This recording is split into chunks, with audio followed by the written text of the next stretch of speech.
The world you thought was moving toward peace just took a very different turn. Right now, as you're watching this, the Middle East is not on the edge anymore. It has already gone over it. And what's unfolding out there, what's being fired across borders, what's being closed off in strategic waterways, what's being said in emergency UN Security Council sessions, all of it points to something far bigger than a regional skirmish.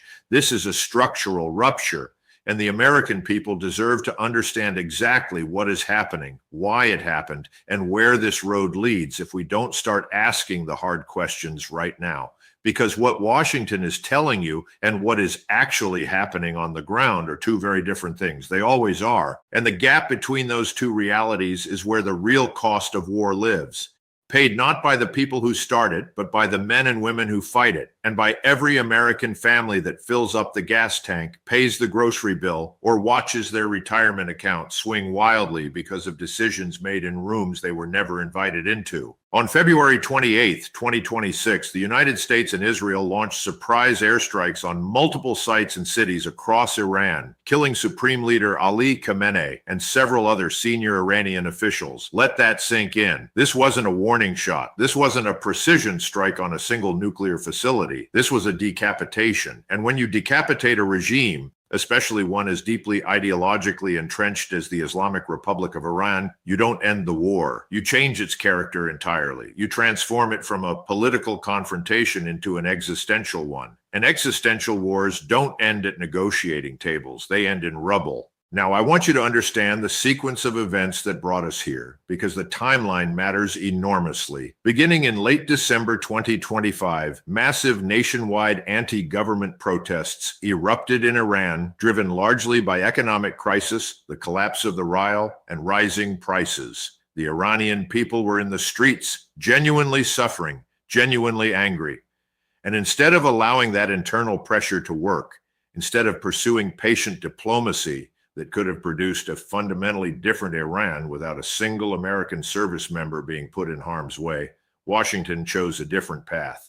On January 13th, 2026, Trump called on Iranians to keep protesting and to take over their institutions, adding that help was on the way. That's a remarkable statement. That is a sitting American president publicly announcing regime change as U.S. policy. And once you say that out loud, once you put that on the record, diplomacy becomes almost impossible. Because the other side now knows, regardless of what happens at any negotiating table, that your actual goal isn't a deal. Your actual goal is their removal. The confrontation took place after years of rising tension over Iran's nuclear program, its ballistic missiles, and its military reach across the Middle East. Attempts to renegotiate a nuclear deal in 2025 and 2026 were unsuccessful. And here is what makes that failure so devastating in retrospect. Just before the strikes began on February 27th, Oman's foreign minister said a breakthrough had been reached, and Iran had agreed both to never stockpile enriched uranium and to full verification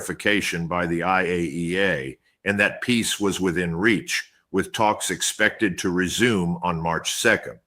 Read that again. One day before the bombs fell, there was a deal on the table. Iran had agreed to full IAEA verification. Iran had agreed to cap enrichment. The diplomatic path was not just open, it was bearing fruit. And then the strikes came anyway. This is the part that history will struggle to explain, and the part that the American people are not being asked to grapple with seriously enough. The joint U.S.-Israeli campaign evolved from initial strikes that killed Supreme Leader Khamenei and dozens of senior military figures into sustained large-scale air operations across Iran, with strikes recorded in at least 26 of the country's 31 provinces. That is not a surgical campaign. That is not a limited operation designed to remove a specific threat. That is war on a national scale. And when you wage war on that scale against a nation of 90 million people, you have to be prepared for what comes back. Between February 28 and March 4 alone, ACLED recorded more than 90 attempted strikes by Iran against Israel, with around 20 directly hitting civilian areas. The retaliation was immediate and it was relentless. Iran launched wave after wave of missiles and drones, not just at Israel, but at U.S. bases across the Gulf, at commercial shipping lanes, at the economic infrastructure of America's Arab partners.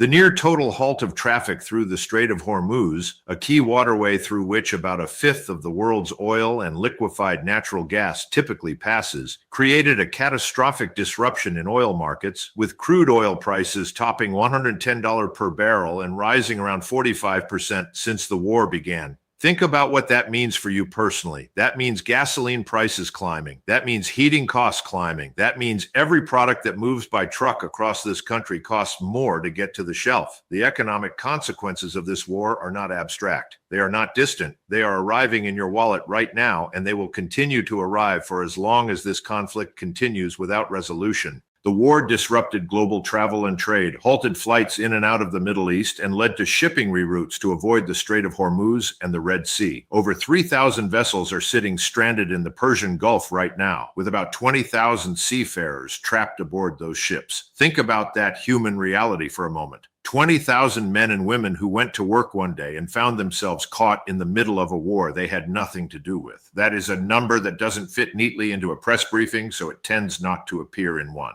Now, let's talk about Iran's strategy, because there is one, and understanding it is critical to understanding where this goes next. Iran's strategy centers around tying its fate to the wider region. If Iran cannot be stable and economically viable, it is signaling that the wider Persian Gulf system will not be stable either, and recent disruptions to shipping and energy markets underscore just how powerful that lever is. This is asymmetric warfare at the grand strategic level. Iran cannot match American air power. Iran cannot match the combined technological might of the U.S. and Israeli military, but Iran does not need to win that way. It never did. Iran's entire strategy is based on asymmetrical warfare, making it costly to continue the war, and the U.S. and Gulf Arab countries cannot indefinitely tolerate disrupted oil trade and rising prices. That is the real battlefield, not the skies over Tehran, not the missile exchanges over the Golan Heights. The real battlefield is time, economic endurance, and domestic political will.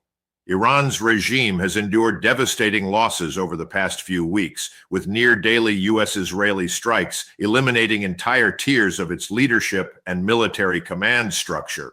And yet Iran has not collapsed. It has not sued for peace. A chorus of Iranian leadership figures have denied any negotiations are taking place, pledging to fight until complete victory. Now, some of that is posturing. Some of it is designed to maintain internal cohesion and prevent defections, but some of it is genuine, because when a regime is fighting for its survival, when it believes that surrender means not just political loss, but physical elimination, it fights differently. It fights harder. And the fact that Iran's military has been conducting strikes based on orders of local commanders rather than from any political leadership, amid reports that plans for autonomous regional commands were made ahead of time in case of a decapitation event, that tells you something profound about how well Iran prepared for exactly this scenario. This was not a regime caught completely off guard. They anticipated a leadership strike. They decentralized command and control ahead of time. And now you have a military apparatus operating without a central political authority in the middle of a war, launching its 61st wave of strikes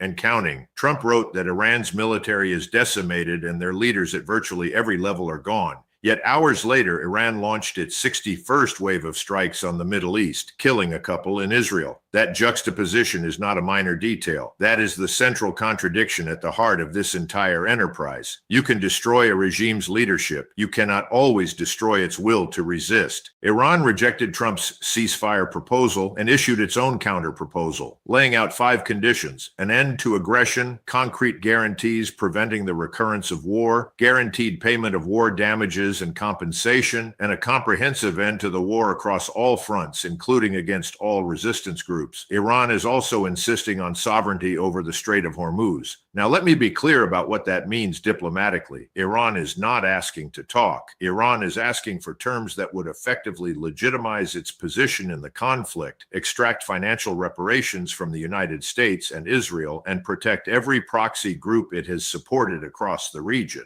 That is not a negotiating opening. That is a statement of maximalist conditions designed to either produce an enormous political victory or justify continuing the fight. Egypt, Pakistan, Turkey, and Gulf nations are reportedly trying behind the scenes to organize talks, but their efforts still seem preliminary. And if anything, the war appears to be escalating, with thousands more U.S. Marines en route to the Gulf and the U.S. Army preparing to deploy at least 1,000 troops from the 82nd Airborne Division. Let's be honest about what that deployment signals. That is not a defensive posture. That is a building of options. Options that include, according to reporting, taking control of Iran's Karg Island, the point from which 90% of Iran's oil exports flow. If that happens, this war does not get smaller. It gets exponentially larger, because you cannot seize a nation's primary economic artery without triggering every ally, every proxy, every sympathetic actor in the region to respond. Somalia's delegate at the UN Security Council, speaking for the Democratic Republic of the Congo and Liberia, warned that the escalations could plunge the entire region in an uncontrollable cycle of violence, suffering, and pain. And Colombia's delegate said something that deserves to be heard on every television channel in this country. No state may unilaterally claim the right to attack another in order to implement regime change. That is not radical sentiment. That is the foundational architecture of the international order that the United States helped build after World War II. And we are now dismantling it, not just in the Middle East, but in the eyes of every nation watching how Washington chooses to act. With its leadership decapitated, strikes at the heart of its military apparatus, and a wider regional conflagration ignited, the Islamic Republic is fighting for its survival, and the ultimate outcome of the war remains profoundly uncertain. Despite the unprecedented intensity of the military campaign, full capitulation, including the abandonment of Iran's nuclear and missile programs, remains unlikely even after the killing of Khamenei.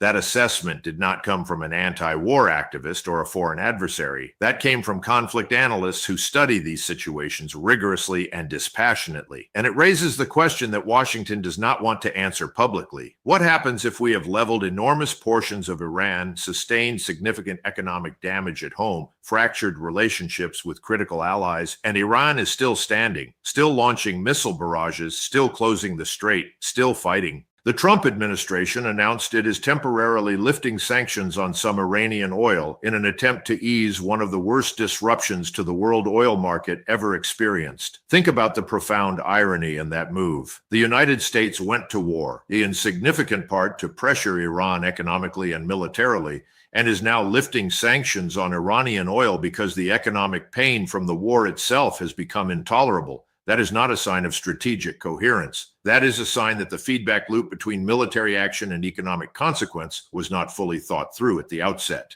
The UN assessed the war has already caused some $63 billion in economic losses across the Arab region. $63 billion in less than 4 weeks. And that number is climbing every single day. The Gulf states that host American bases, that have hosted American forces for decades under a framework of mutual defense and economic partnership. Those states are now absorbing Iranian missile strikes on their oil infrastructure, their cities, their airports. The Gulf states are caught between the U.S., Israel, and Iran, none of which have any regard for their security or for their economic well-being, and they have very little control over these escalatory dynamics. That is a senior fellow at a major international strategic studies institution saying out loud what many in the Gulf are saying privately. America's partners feel exposed, unprotected, and unconvinced that Washington has a clear endgame. This is the moment where we have to step back and ask the fundamental question. Not was this morally justified? Not was Iran a bad actor? Because Iran was absolutely a destabilizing force across the region. The question is, was this the right instrument applied in the right way at the right time? Was military force the tool that produces the outcome that actually serves American interests, not just in the next news cycle, but over the next decade? History gives us very clear data on what happens when you use overwhelming military force to remove a regime without a coherent plan for what replaces it. We have been here before. The geography changes. The name of the country changes. The lesson does not. The men and women of the United States military did not make this decision. They never do. They execute the decisions made by civilian leaders, and they do so with professionalism and courage that deserves far more respect than it receives from the very officials who send them into harm's way. What those men and women deserve, what their families deserve, what the American people deserve, is strategic clarity, a defined objective, a realistic theory of how military action produces a